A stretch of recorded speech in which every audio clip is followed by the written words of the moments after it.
Okay, hello friends. Good afternoon for our friends in Europe and good evening for our friends in Asia. I am Rahmi Artanti from Indonesia for Global Justice. Welcome to our workshop on Nothing to Lose but Our Supply Chains, Activisms on Trade and Food Sovereignty in Asia and Europe. This workshop is jointly organized by the Cluster of Just Trade and Corporate Accountability, together with the Cluster of Food Sovereignty and Natural Resources Justice. It's really great to see you all here virtually in the APF 13 Summit. And the pandemic has not turned down our spirit of struggle and continues to amplify our voices of resistance against injustice. So for about 1.5 hours, our workshop will bring together the perspective of food sovereignty and trade politics, particularly transnational supply chains, where the COVID-19 has put the questions of globalized supply chains back on the table.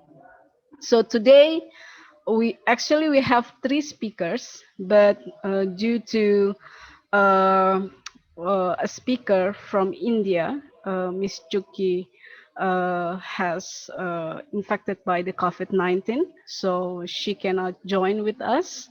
So today we only have two speakers, but uh, I think our two speakers first is Kartini Samon from GRAIN Asia program. She is a researcher from GRAIN and actively working with the peasant and rural movements in Asia for the last 15 years. And she has a nutritionist and rural development background. And our second speaker is Val Fibal from Philippines. Uh, he is a National Vice President and Campaigns Coordinator of the National Small Farmers, Artisanal Fishers, and Agri-Workers Organizations, a coordinating committee member of the Philippine Movement for Climate Justice. He also a social activist for 3 decades. Yeah, so for the moderator, we will have Felix Anderl that will moderate our discussions. And before I hand it over to Felix, I would like to ask participants to mute, except if the moderator gives you permissions to talk directly. You can communicate each other in the chat box, and if you have specific questions to the panels, you can write it in the Q&A column. We also provide an interpreter from English to Bahasa. And lastly, is to discuss possible strategies as follow-up activities. We invite all participants to actively contribute by using FunRetro to put all your comments on, or ideas to all questions that we have put there. So in the last sessions of this workshop, we can summarize it and discuss how we can follow up together. I will send the link later in the chat box. So during the workshop, you can access it and give comments and ideas to the questions. Thank you, and I give the floor now to Felix. Please, Felix, thank you. Yes, hi everyone, also from my side. Welcome to this panel. It's a bit more interactive than some of the other panels you might have seen. You'll get two inputs, and while and after that you can, as Rahmi already told you, look at the link that will be posted in the box right now and well, take part. And based on that, we will after that have at least 30 minutes for discussion, probably a bit more because we're lacking a speaker. So before we're going into the two inputs, I just wanted to give a very short comment on the political context. Why are we holding this meeting? Why is it such an important topic? The Asian and European economies are connected more than they have ever been. Decisions made in Brussels or Berlin affect the lives of people in Beijing or Jakarta and vice versa. Unfortunately, these high levels of economic entanglement are not matched by high levels of accountability. Investment decisions, working conditions at the production site, and supply chains are still murky, and decision makers have been reluctant to implement new regulations that would match the transnational character of economic activity. For the lack of top-down regulation, a civil society-driven, bottom-up approach to monitoring and advocacy for accountability is necessary. However, movements like us have also been struggling with the complex and decentralized character of economic production. It is hard to create transnational mechanisms of cooperation that integrate both the monitoring of supply chains and the creation of campaigns that would work both in the European and in the Asian context. And therefore, this panel builds on the work that we've been doing in the Just Trade and Corporate Accountability cluster and the Food Sovereignty and Resource Justice cluster, in order to establish working relations of movements and civil society organizations across Asia and Europe. So the question is, how can we monitor supply chains in specific fields of production and design context-specific campaigns on the basis of that? Recent changes through digitalization and fast relocation, as well as reshoring of production, have made it very difficult for conventional strategies and for conventional actors like trade unions and environmental organizations to monitor and intervene into these market processes. And parallel to the struggle for a binding treaty in the UN on transnational corporations on human rights, various sides of transnational value chains must be monitored, systematically connected, and then also renegotiated and influenced by all of these organizations. This panel therefore responds to this complex environment by looking at specific geoeconomic contexts and trying to learn strategies from their campaigns. And after that, we try to assemble as a group, and we really ask all of you to give input and to discuss together. So see this as an open space, because we're not coming with definite answers here. We're really trying to opening a discussion for how to engage with this complex situation alongside transnational supply chains. So with that in mind, I would like to hand over the mic to Kartini, our first speaker.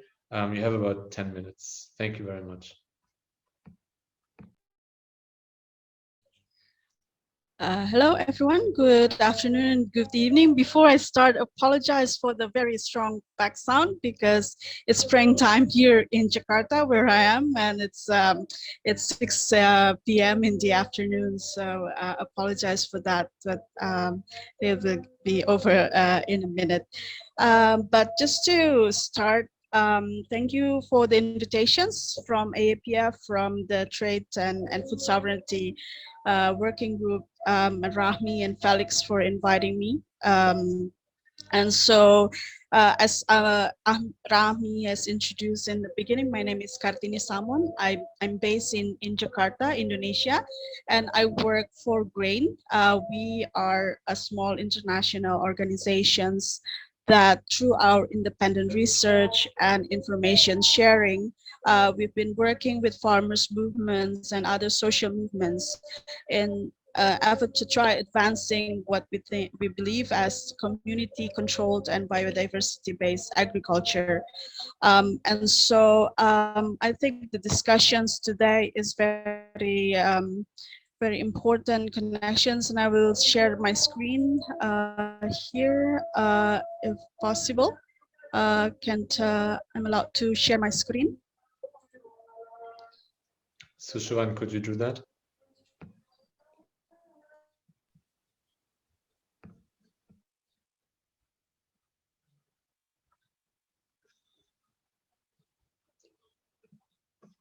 Did you get the permission already? Not yet, not yet. Okay, give me a second.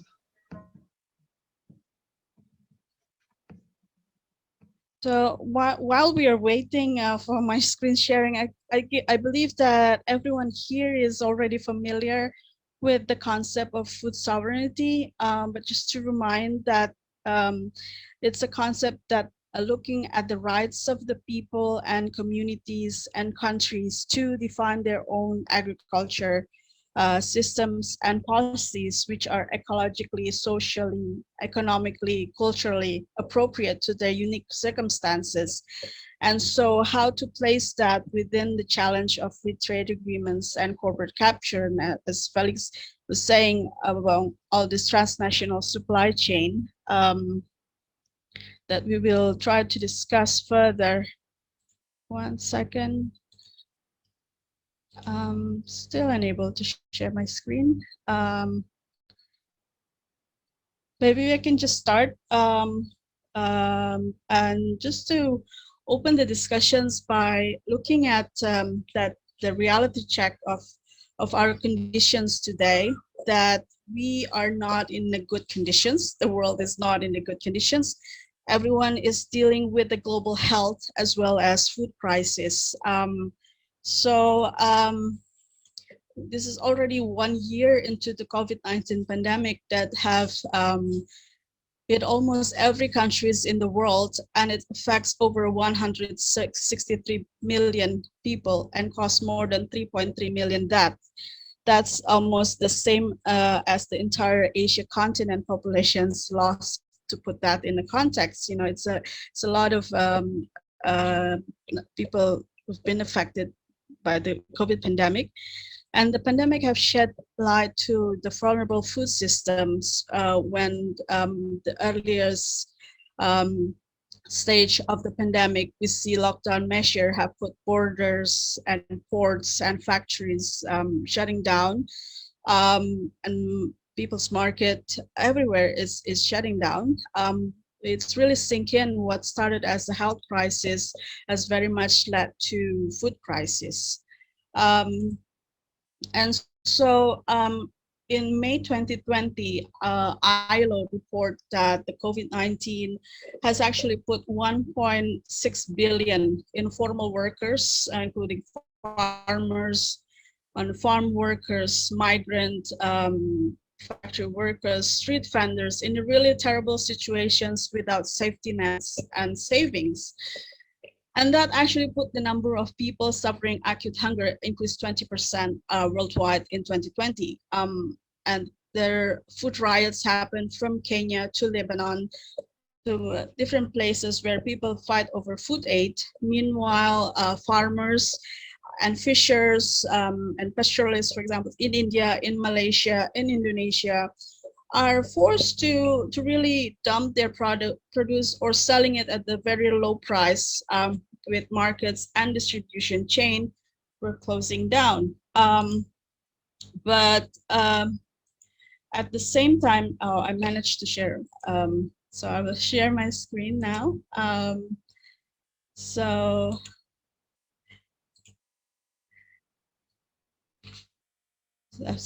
but in the same time, you see corporations and powerful industries are really riding in what we call the perfect storm and getting so much profit because, for example, Jeff Bezos, the owners and founders of Amazon's made 70 billion US dollar personal profit during the year of the pandemic, only because there's an increased online food distributions. And some of the biggest agro-industry are really making a historic number of payout. Nestle pays 8 billion US dollar shareholder dividends in April 2020, while companies like Bayer pays 2.8 billion payout to their shareholders last year. And some of the biggest meat producers like Tyson's and Smithfield or WH Group have paid hundreds of millions payout to their shareholders. This just to show that we are not in the same boat. Everyone says we are in the same boat of the pandemic, but we are not in the same boat because there's so big differences that happens, and the global economy where it's near standstill, agribusiness are continued to functioning with total impunity and depending impact and harm on communities and ecosystem. And some of the worst COVID clusters reportedly happens among the industry, the food industry workers or the farm workers during the past year. Also, there are new wave of structural adjustment are giving ways to focus heavily on increasing foreign agribusiness investments as well as exports of agricultural commodities. So to put that in the context, what we are going to discuss in the sessions, one thing that the pandemic should tell us is that the world needs a better food system to survive the impact of this pandemic, as well as another catastrophe like the climate crisis. And for more than 2 decades, actually, farmers' movements have come forward with their alternative, with their proposals of food sovereignty to counter the growing corporate captures in our food system. And the thinking of the food sovereignty is actually completely in contrast with the neoliberal approach that believes that the international trade will solve most of these problems of world hungers, etc., by focusing on local autonomy and local markets and community, which have proved many times are more resilient to the crisis. But despite so many community initiatives and mutual aids that have been developed over the past year, you see people supporting people. The challenge to turn over current food system remain, and question is why? Because without dismantling free trade agreements, it is almost impossible to achieve food sovereignty, and we will try to discuss a little more in detail. And that's why farmers' movement has always been in the forefront of the fights against FTAs. Farmers' movements like Via Campesina has always been since the beginnings against the World Trade Organizations.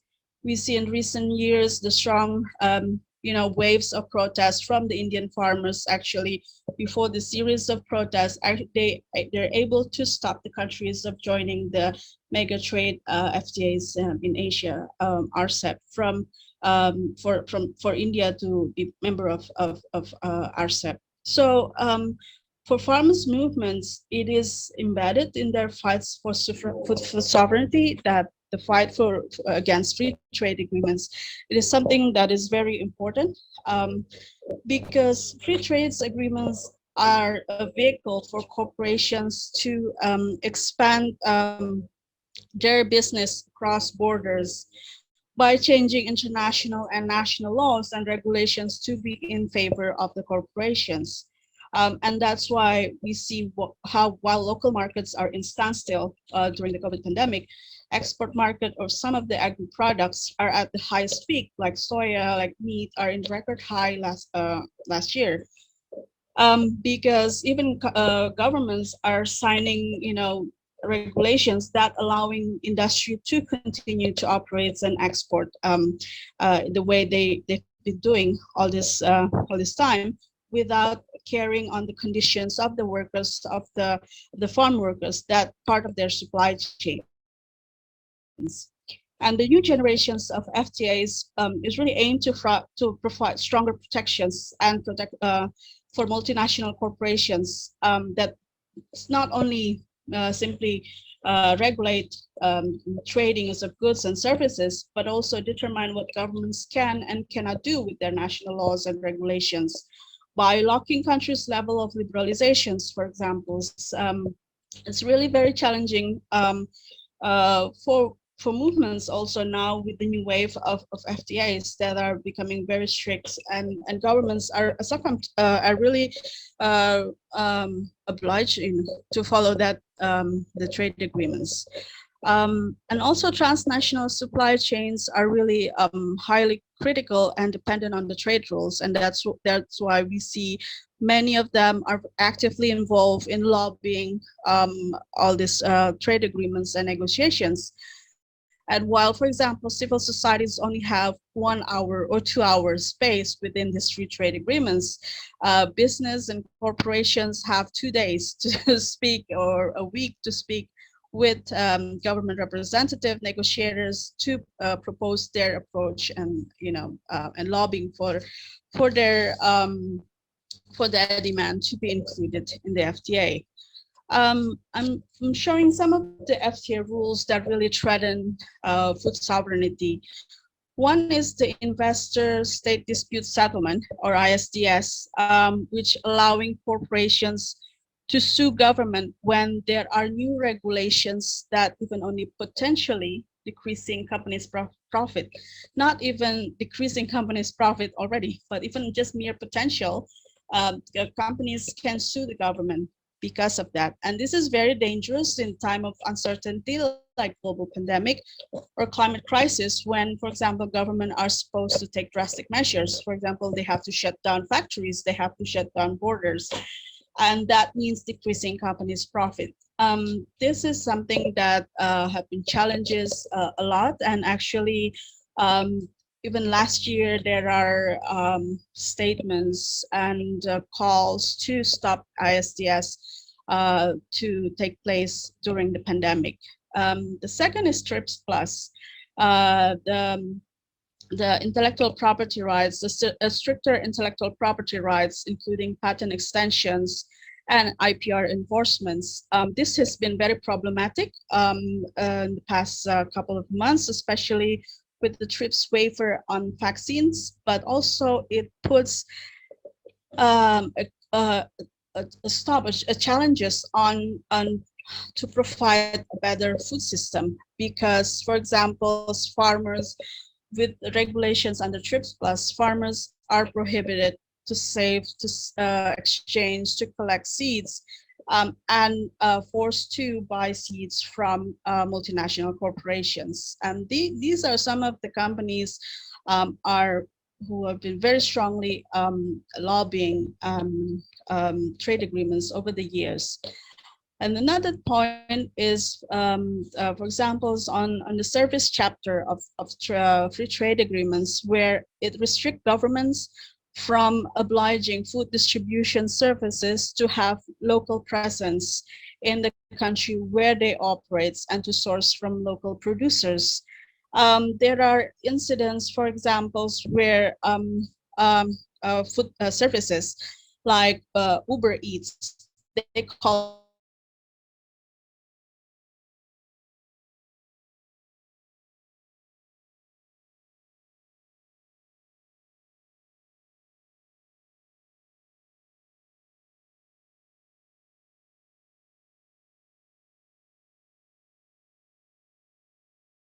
themselves have very minimum protections because of that. Um, FTA also help push countries on specifications based on centralizations of productions. Examples of the oil palm productions in countries like Indonesia and Malaysia, soy productions in Latin America, or meat productions in the US and China, that tend to let import dependency, but also it maintains the increased carbon emissions from food and agriculture sector.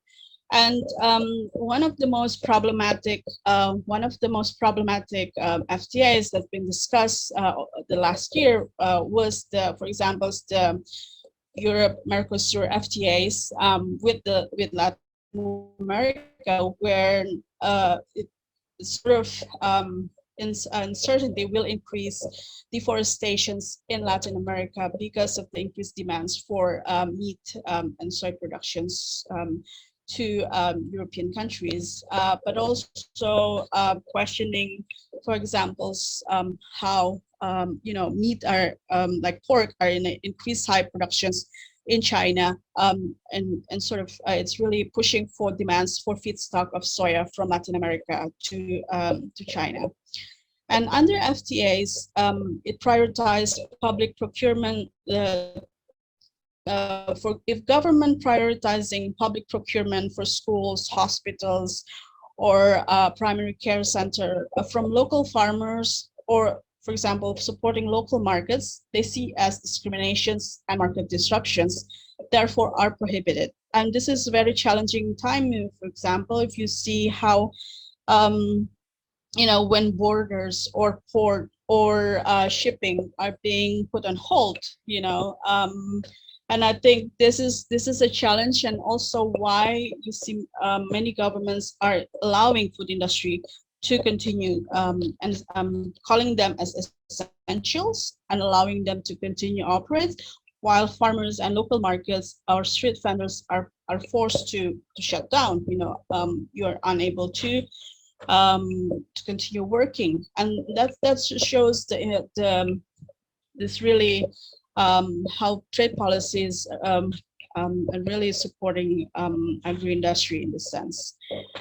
Also, the new wave of FTAs, like in the case of the TPP, redefine labor rights in a way that transnational companies continue to impose brutal working conditions.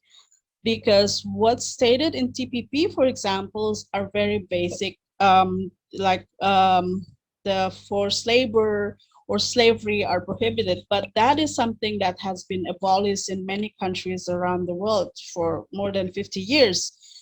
But in the same time, the that clauses in the TPP also prohibit other more advanced labor legislations to um,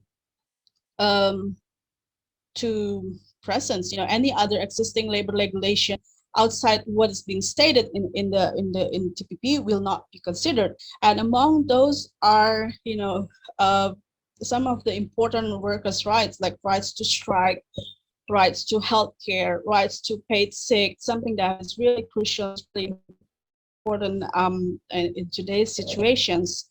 And the increasing online food delivery on top of that is actually creating taking free couriers.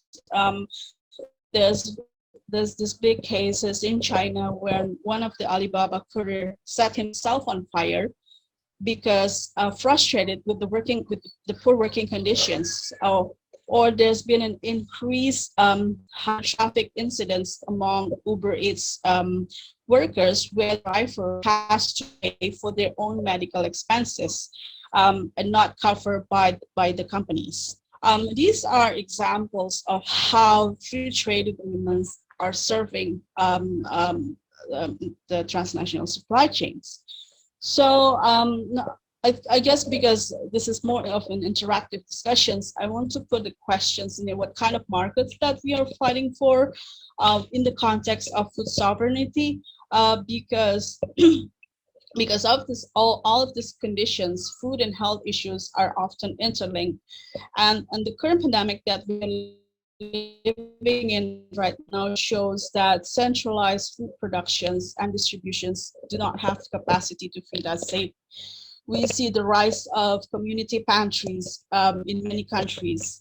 We see the rise of how communities supporting each other's that enables them to survive during the pandemic when corporations are gaining so much profit out of the terrible conditions or working conditions in the factories, or the workers they are forced to serve them. To solve the problem, I think it is important not to rely on multinational corporations or billionaires that are really causing all these problems.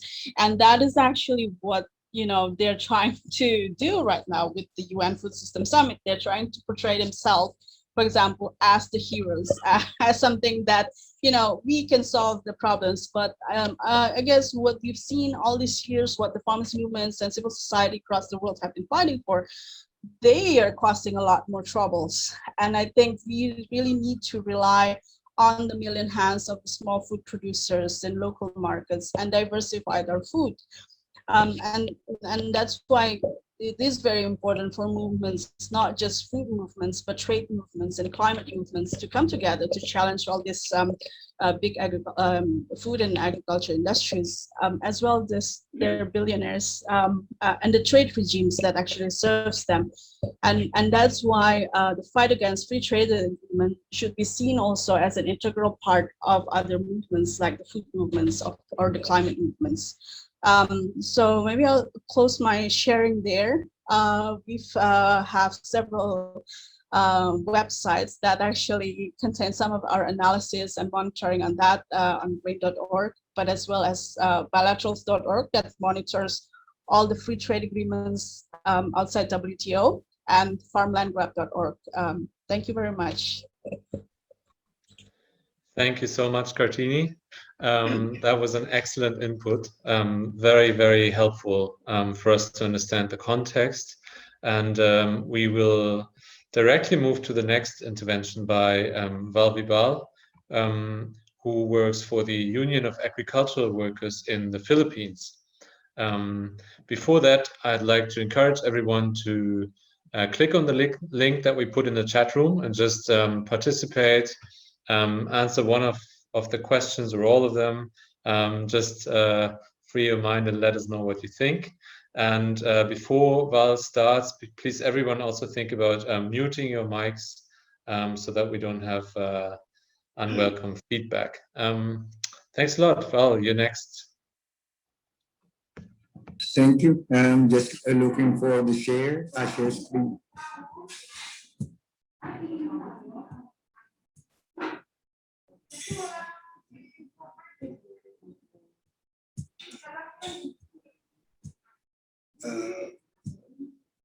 Thank you. First of all, I would like to extend my thanks to the organizer of this forum of AAPF 13 on the theme of nothing to lose but our supply chains.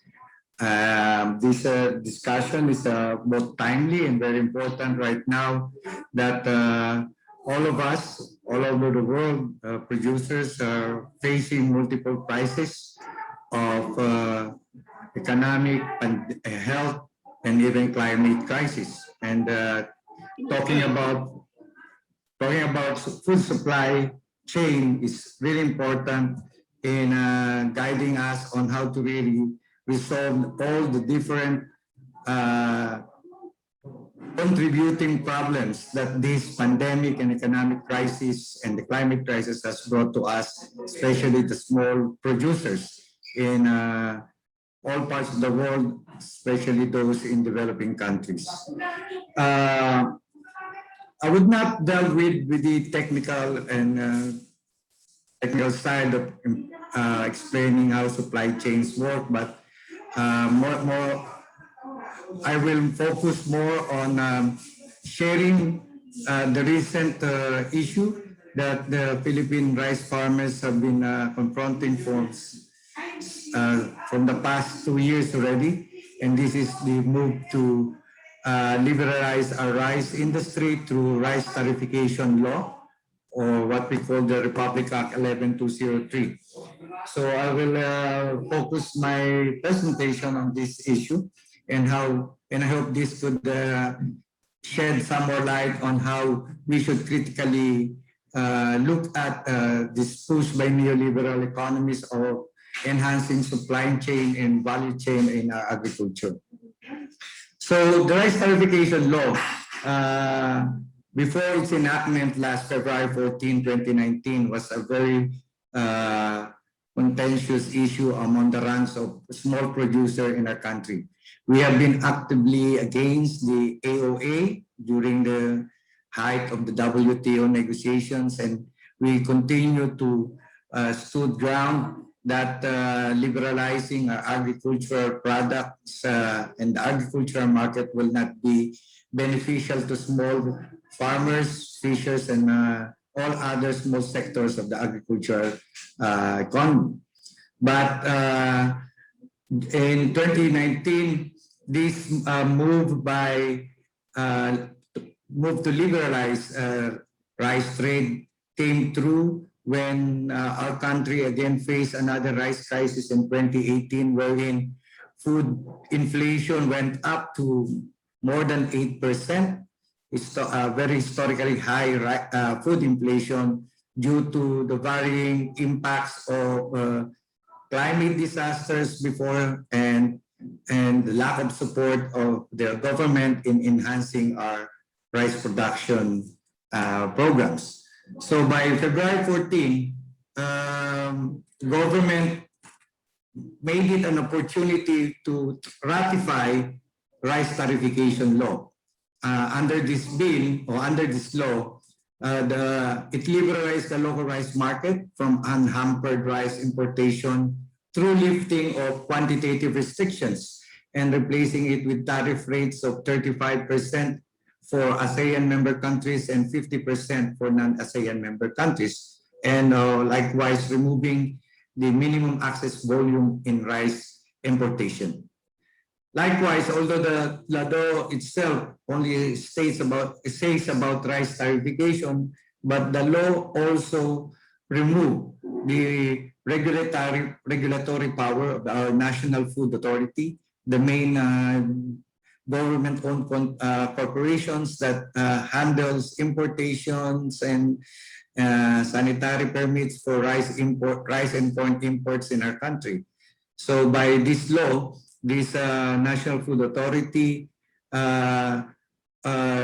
power to regulate importation was relegated, and they were only assigned to focus on securing rice buffer stocks and establishing farm gate price. Through the law, also, the private sector and corporations were now allowed unhampered importation of rice that they can directly import from other countries and sell directly to the local market. As part of providing what we call compromise to the growing dissent by rice farmers in the country when this law was being signed into a law, the law also established a rice competitive enhancement fund, wherein it is envisioned to provide support to affected farmers by providing technical production supports, loans, credits, and capability building using the income that will be derived from the tarification of imported rice. So in general, the rice tarification law in our country envisions to make the local industry more competitive, affordable, safe, modern, and aspires to make our farmers a successful entrepreneurs. So this is stated in the law itself, and it's rational, and you can see it's a classic example of a neoliberal-based prescription of a supply and value chain development in rice industry in our country. But before we can go on to the effects of this law that has been for now 3 years already in implementation, one should also try to, I would try to present a brief situationer of our rice industry so as to make a more objective perspective on our position. So the Palla production of our country in 2018 was more than 19 million metric tons. So it produces 19 metric tons or about 8 million produced rice. No? In 2019, it is still under 19 million plus in production. And the Palla area in our country is about 4.8 million hectares. No? So out of the 13 million hectares of agricultural land, 4.8 is devoted to rice production. In our three main islands, it is the island of Luzon that has the most number of rice production area. 58.26% of agricultural lands in Luzon are devoted to rice farming, while Visayas region, the central islands, only at 18.30%, and Mindanao is the second highest island that produces rice in our country. Compared to other major crops, corn, coconut, and sugar, rice production or Palla production is the biggest chunk of agricultural land in the country. Production level, production is 18.80. In 2019, it's down to 18.81. More productive lands are those that are irrigated. Our yield per hectare is now at 4.04, no?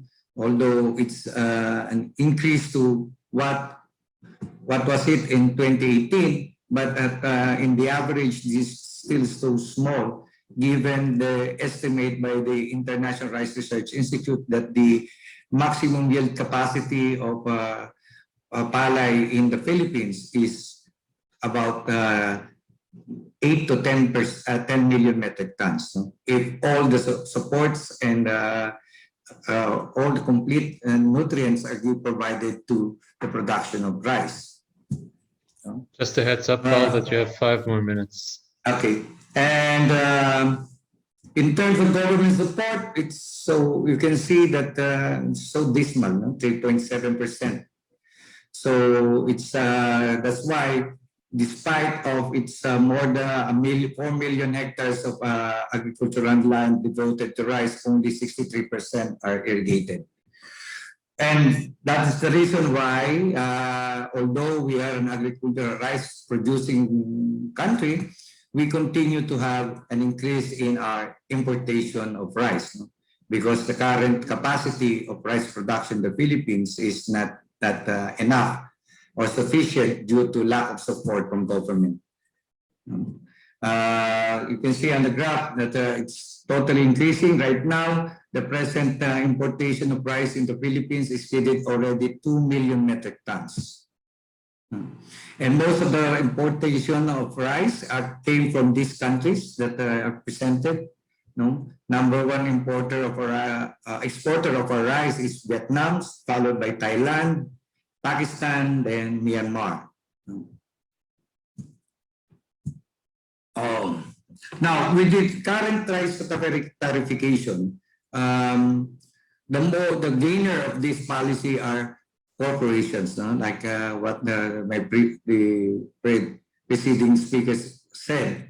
This liberalization of agriculture only gained more profit for corporations that are dealing with the rice trade. So Pure Gold Price Club is one of a chain of big wholesale retail supermarkets. They are the one who was having the most number of rice importation right after the enactment of the rice tarification law. So 2 years after, amidst pandemic economic crisis, everything that the law promised to bring to the country hasn't come true. No? With the current economic crisis, agriculture has been down for more than negative 1.2 for the first quarter of 2021. And so food prices remain so high, no? From the peak in the pandemic period of 6.7 food inflation, we are now still high at 4.8% inflation, despite of the continuing importation of rice from different countries. So basically, there's no dramatic impact, no, for both small producers and consumers of the rice tarification. We are not the gainers in this policy of the government. Worse, the prices of rice in the local market didn't have a dramatic decrease since the enactment of the law. It continues to hover within the 40 peso per kilo price of rice. The more worse that it has done is it depressed the price of farm gate prices of Palla. From 2017 to 2019, you can see the decrease, dramatic decrease. This cropping season, harvesting season for 2021, the average farm gate price of paddy is now 16 pesos only. So gainers, it's not the small producer nor the consumer are the gainers of this rice tarification or liberalization, the local rice market. It's all big corporations, traders that are gaining ground by buying cheap imported rice and mixing it with our local rice and setting price based on the average of between the imported rice and the locally produced rice. So for one of the studies shows that 2 years after the liberalization, the price of Palla in our local market has been depressed from a high of 22 pesos per kilo of Palla, and now it's down to 16.99.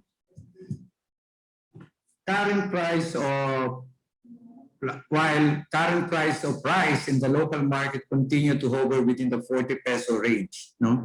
So even though we could import rice at a price of 29 pesos, we can still have a less than 30 pesos price of rice. It's still under the 41 peso per kilo pricing.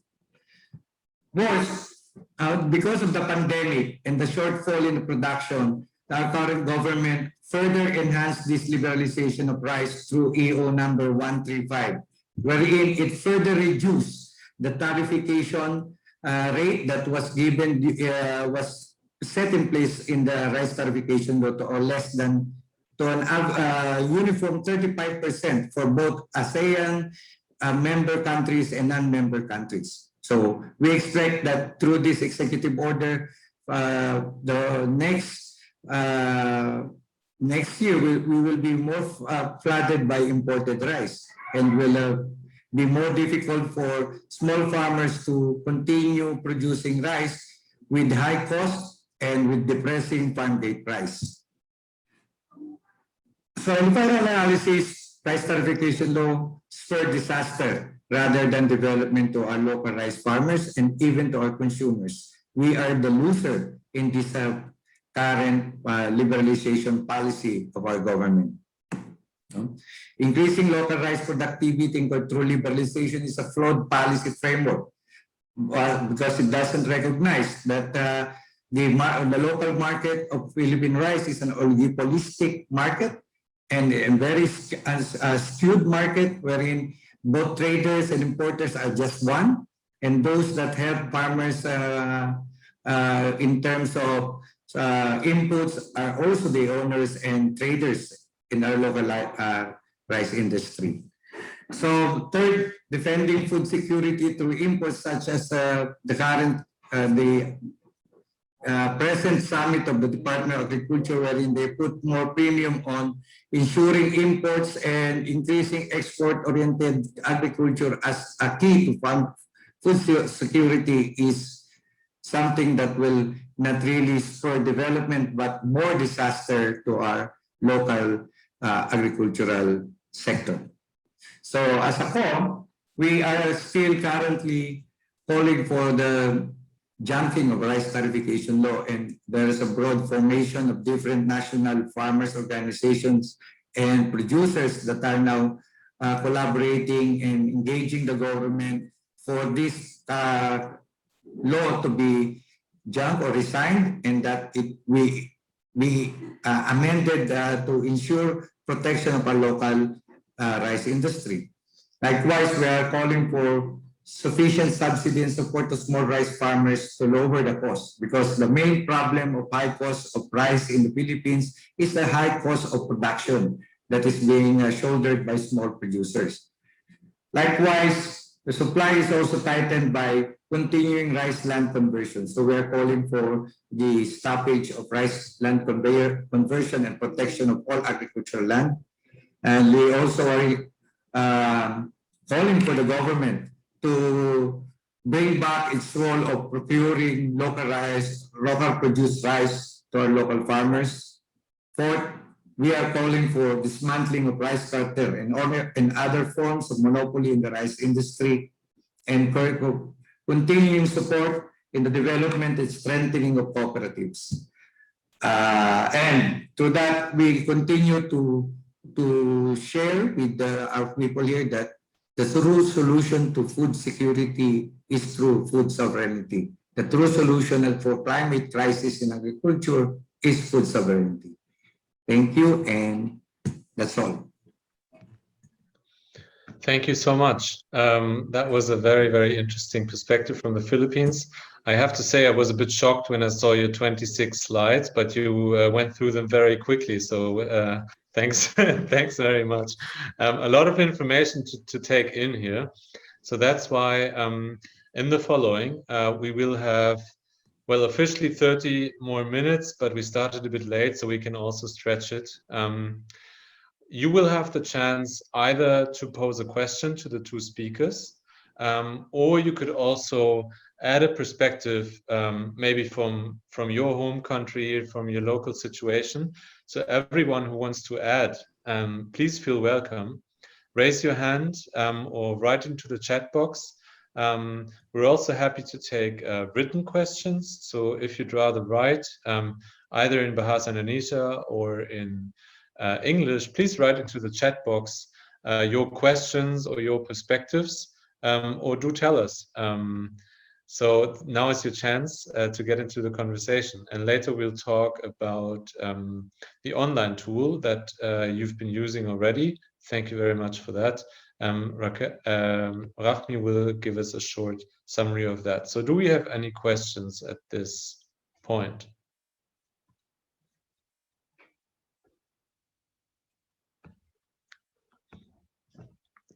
No questions so far, but again, this is a call for you to also think about the situation in your country. If you want to contribute something from there, please feel free to do so at any point. Just raise your hand in the chat or write a comment. Lack of that, Rahmi, do you want to start by introducing what has been written in the online tool?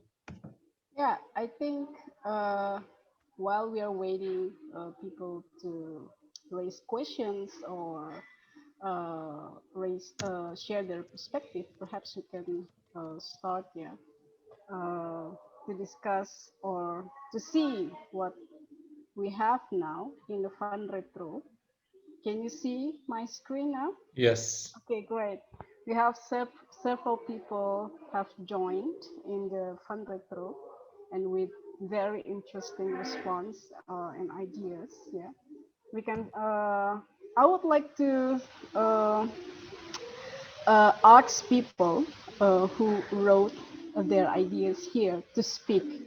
If we can do that, that would be great. And to hear more from them, why they put in ideas, and then they can explain more about the idea itself. So I will start with the what alternative systems of trade do we envision as support for sovereignty. I think there are a lot of people wrote that we should go back to the local food productions and then more regionalized rather than globalize the trade systems or the food system itself.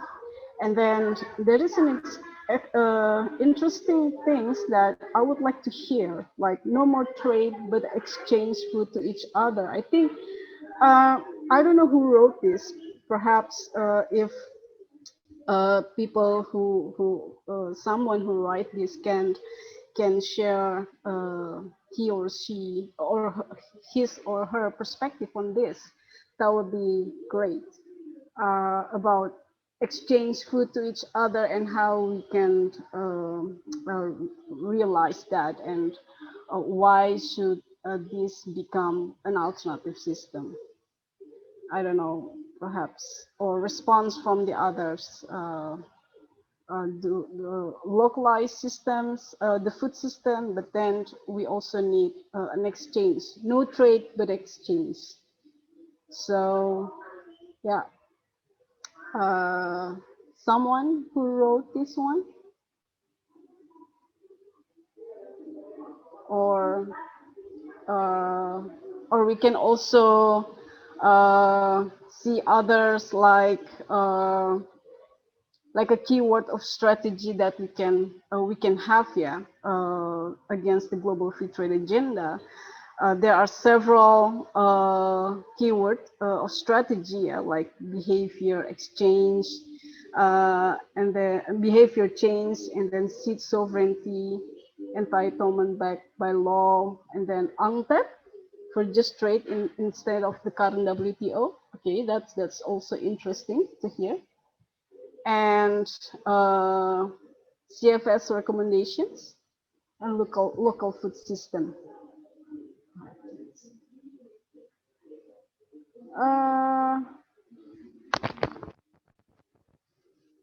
Okay.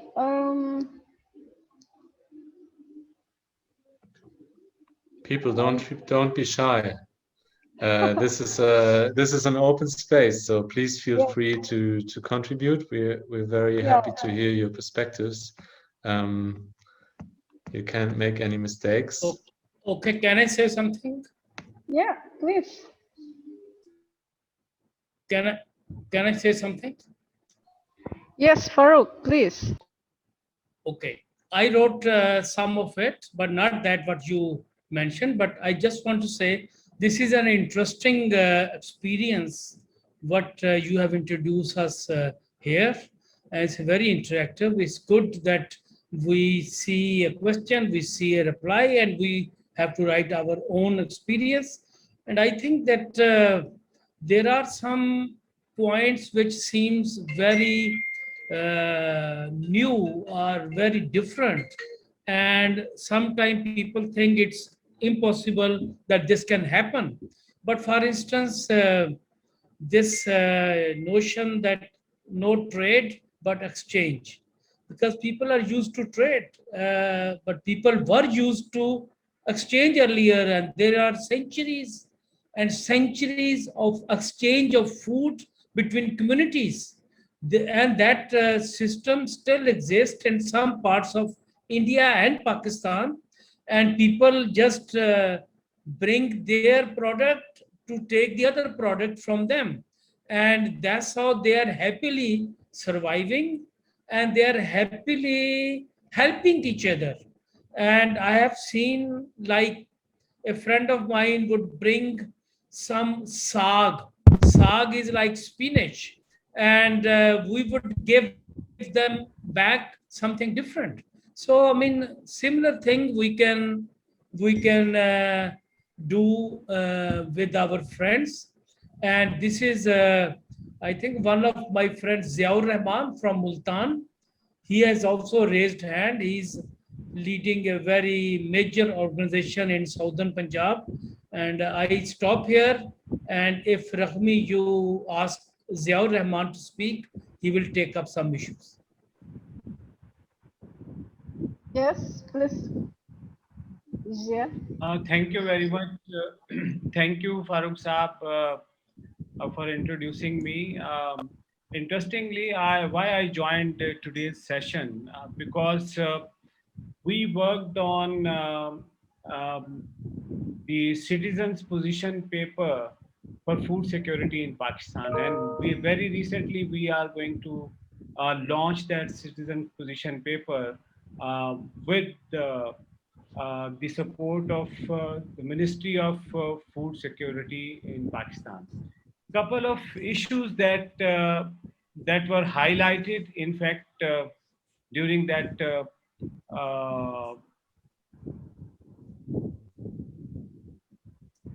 discussions with the citizens in Pakistan. One is, I wonder that how many countries in the world have given food security as basic right. So I don't have any answer for that. So maybe some of you can further discuss that food security is a basic human right, given as a basic human right.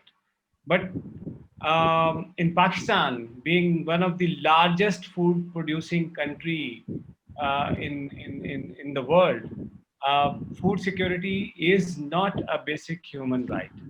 48% children in Pakistan are stunted and wasted. Malnutrition is one of the biggest issue in Pakistan.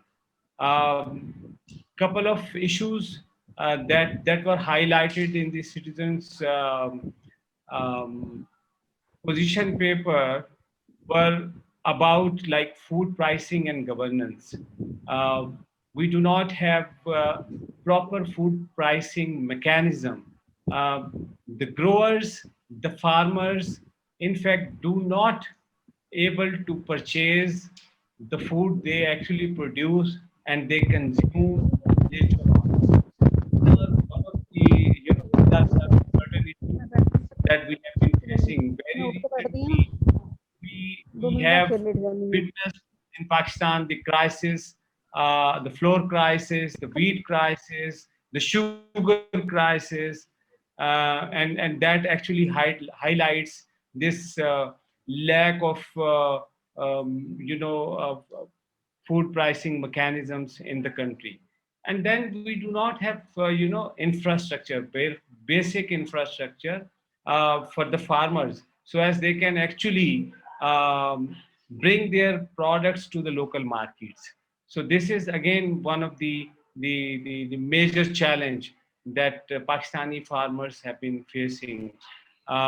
Then we do not have financial capitals, small financial microcredit loans for the farmers, so as they can actually build on their capacities, they can have better yield, they can produce better. So this is also another like important issue. Then our farming sector has been actually facing lots of climatic challenges. Pakistan is one of the worst climate hit country, perhaps among one of the first 10 countries in the world. So these are some of the challenges I think that has been actually creating lots of challenges in Pakistan. Pakistan's agriculture sector is largely managed by the woman. If you move around the country in the fields, you will see that 90% women have been working as uh, laborers, and this actually shows that this has been the, this may be called as feminization of agriculture in Pakistan, but unfortunately they are not being paid fully. So these piece rated wages, less wages to the woman is also one of the major issues.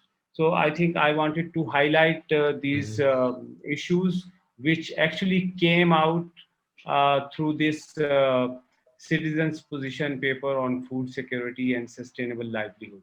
The paper Thank is you. available. I can share that with you for further considerations. Yes, please. Please do put a link in the chat if there's a website or something where we could all access this information. Thank you very much.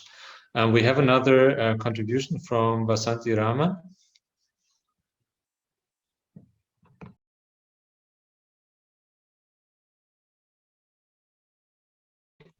Yeah, thank you very much for inviting me to make comments. I was just joining this discussion because this is an area which interests a whole lot of us. There are just, it's a pity that the person who was to speak from India has not been able to come, because there is a lot happening on India on the question of the farmers' movements and the issues that they have raised over the last more than a year, the laws that have been passed by the central government in a parliament where, you know, where there was no participation effectively. They passed it at a time when there was a lockdown. And the most important thing is there's the massive, what shall I say, mobilization of farmers across the country.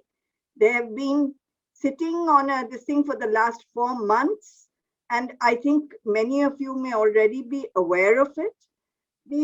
One of the important lessons I think that we learn from this is they have been resisting corporatization. That's one of the most important consequences that would happen as a result of the laws being introduced.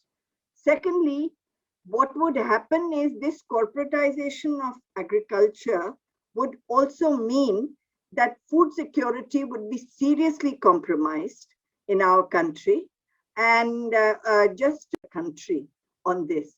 So these are just some things that I wanted to sort of add to the discussion, even though I'm not a quote unquote expert on this, but certainly this is one thing that has exercised all of us in India. And I think the issue that you have raised in this workshop is extremely important. The whole question of how do we ensure food security, food sovereignty, and also at the same time, these integrated markets that have been there, transnational markets.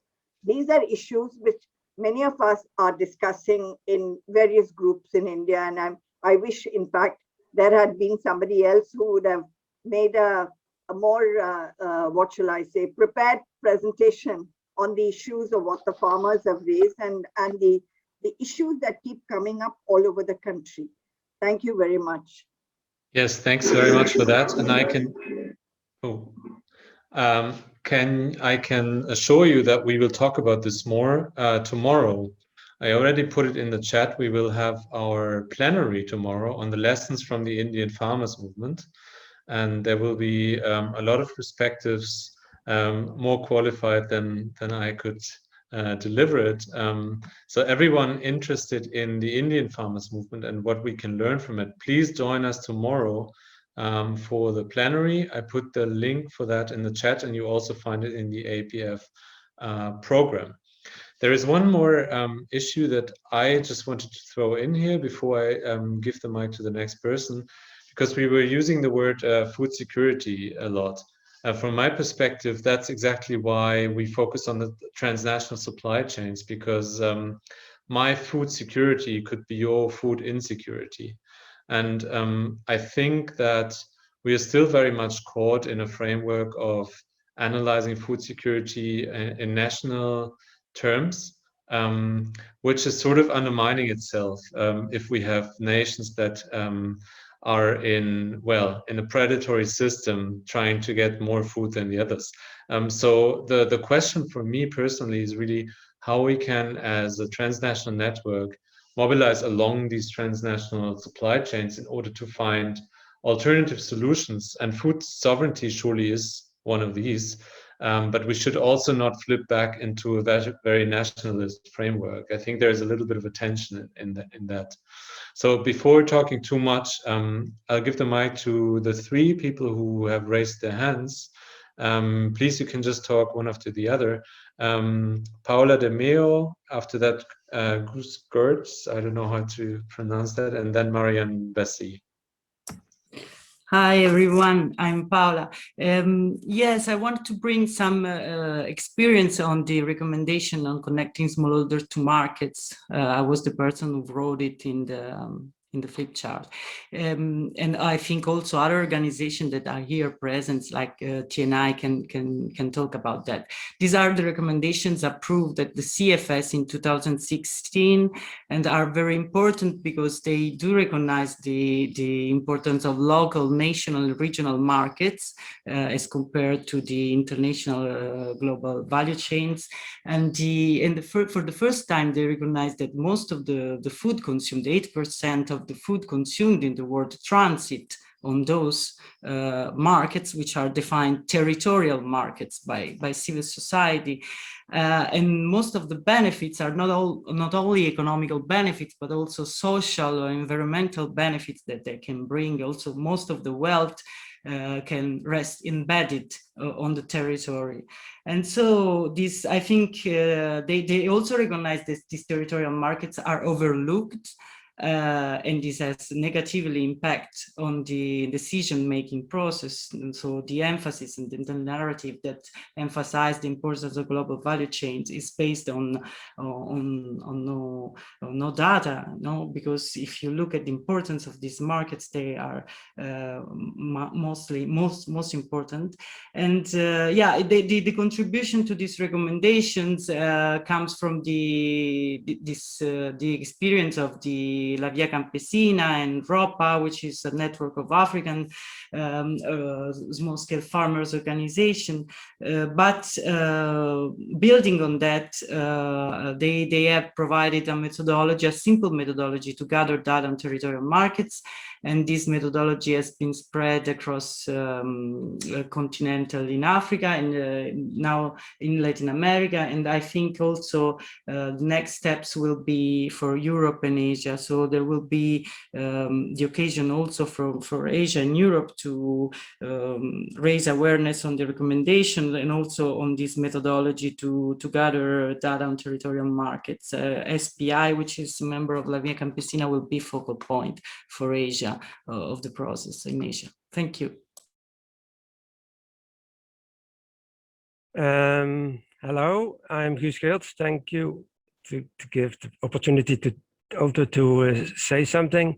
I'm from the Netherlands. I work together with farmers organizations, dairy farmers, herbal farming, but it is not, this is also conventional farmers. We work towards the parliament, we write letters, but we also work together with the Dutch coalition, the Trade Otherwise coalition, and I shall put something in the chat. We together wrote a brochure last year with alternatives on agriculture, but also in industry and services. So we find each other with civil society organizations, trade unions, and farmers organizations. And we work also together with the Seattle to Brussels network. We gave a few presentations about the alternative. There are also other booklets about it, alternative trade mandate. And yeah, so I put it in the chat. I'm very curious if people can give comments later on. And yeah, I also wrote the quote to make an alternative to WTO rules. It was an excellent presentation by Cartini Samon. So the current WTO rules are not working, and we propose to make a UN organization for just trade. It could be in UNESCO or another one. But yeah, the WTO is also talking about reforms, but they are not going as far. And we want agriculture out of free trade agreements, just like via Campesina.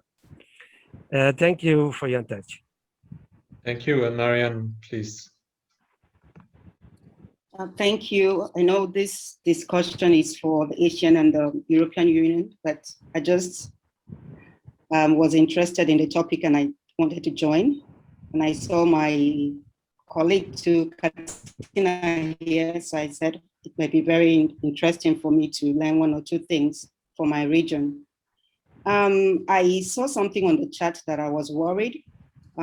Somebody, I don't know, under question 4, which arenas are we going to use to improve our campaign and advocacy? And somebody suggested the UN Food Summit. And for us in Africa, that summit, it's problematic because we feel it's already closed and we don't feel our voices will be heard. And most of our organizations are boycotting that event. We choose not to participate. So I know that we want to see some spaces, but I think it's not every space that we should be involved in. We can have alternative voices, organize our own summit. So when I saw it, I just want to know why, maybe we don't know why the person feels it would be a good space for us to have our advocacy. And then I've heard people talk, I don't know, about food security and food sovereignty in the same sentence. For us also is problematic. We try to stick with food sovereignty because our government, that's what they use. They use food security. They just want us to eat anything. You're hungry, just get food. For them, that's been food secured. For us, we choose to use the word food sovereignty and we really want them to adopt it. But hopefully they would one day, but they don't want to because the security aspect is not all embracing of what we and our farmers, which we work for, really advocate for. Because security means just have quality, just any food. You can get food from anywhere for you to eat. But for us, it has to be locally sourced, food that I'm used to, nutritious and healthy. So we try to stick with the word food sovereignty. And I just want to say thank you for this excellent workshop and discussions. It was really very inspiring. Like I said, I had to crash it, even though my region was not invited. And I will leave maybe in the next 3 minutes after somebody has answered my question because I have another meeting. But thank you so much. It was really informative and very inspiring and all the wonderful people doing great work in this very challenging season. Thank you so much. Thank you very much. And you didn't crash the space at all. You're more than welcome here, and thank you very much for your contribution. I would now suggest to give the word shortly back to our two speakers. Maybe you heard something that was provocative to you. Maybe you want to clarify something or just respond. And then, because the time has already moved on quite a bit, we will slowly have to come to an end. So if there's any critical stuff you still want to say, please put it in the chat. But in the meantime, I'll give a final word to Cardini and Val.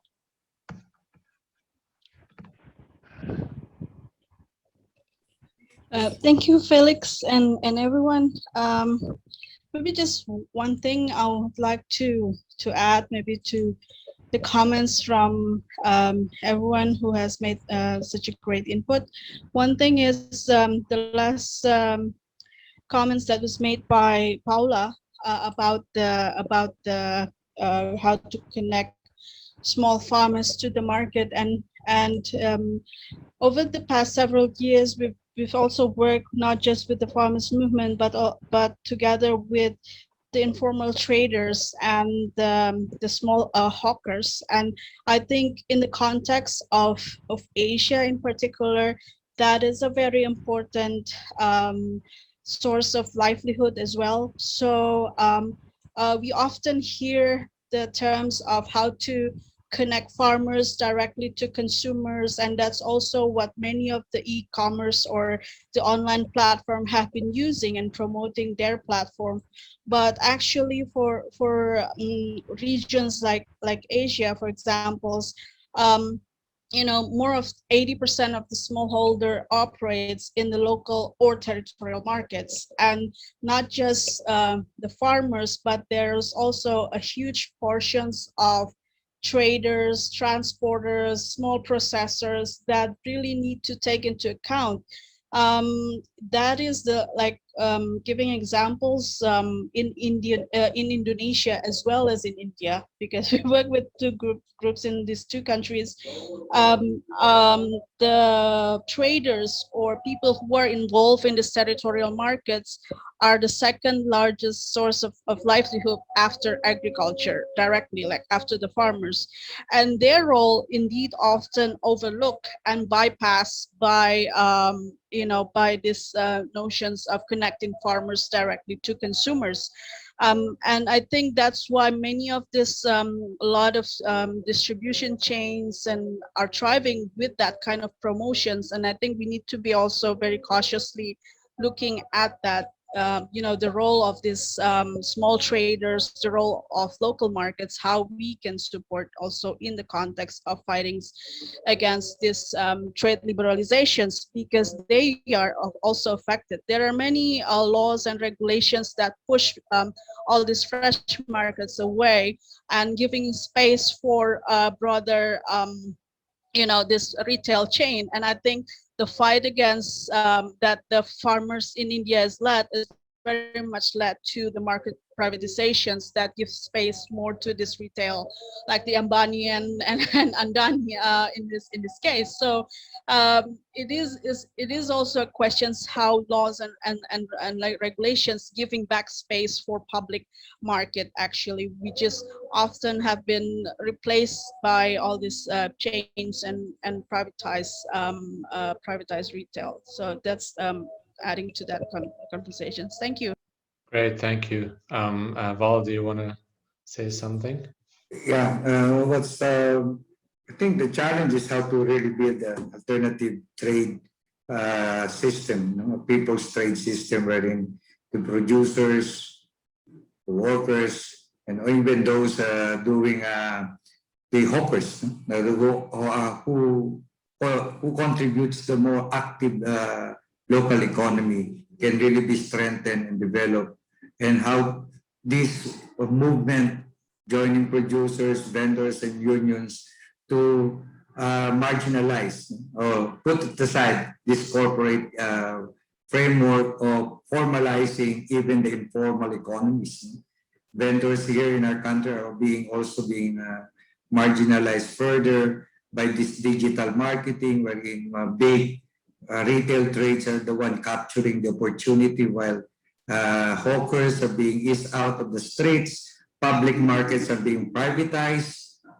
So I think we have to really build a model of how to make an alternative trade that will be more beneficial to the people. Second is the challenge of building a broad and sustained small farmers movement, just like the Indian movement did to assert their right, being trampled by their government. I think it's an inspiration to us here in the country how to build a unified coalition of small farmers who is all having problems with the common issues, but are remain to be sectarian or in each other's neck for a long time, to unite and have a more concerted effort, just like India did, to be heard by our government. So I think that's a challenge, and even in the global sphere, I think the challenge right now with the pandemic, economic recession, is how we can build a more active solidarity and active joint struggle to fight for our own interests. That is a very nice final comment. Before I end this, I just want to say thank you to especially Kartini and Val, but also to Tabi, who is always behind the scenes. In the beginning of this session, we had slight hiccups, but this is a week-long enterprise with around 800 registrations and I think 30 or so workshops. So do take that into account, and I'm just very grateful for the organization in the background. Rahmi, thanks a lot for co-organizing this. If any one of you is interested in working with us and staying onto the topic, please reach out. Both the trade cluster and the food cluster of APF will remain committed to these issues. You're all very welcome to join us, and otherwise, I hope to see many of you in the panel tomorrow on the Indian farmers movements. Please do check out the program of APF. We still have a lot of great stuff going on until Monday, actually. And other than that, have a nice evening.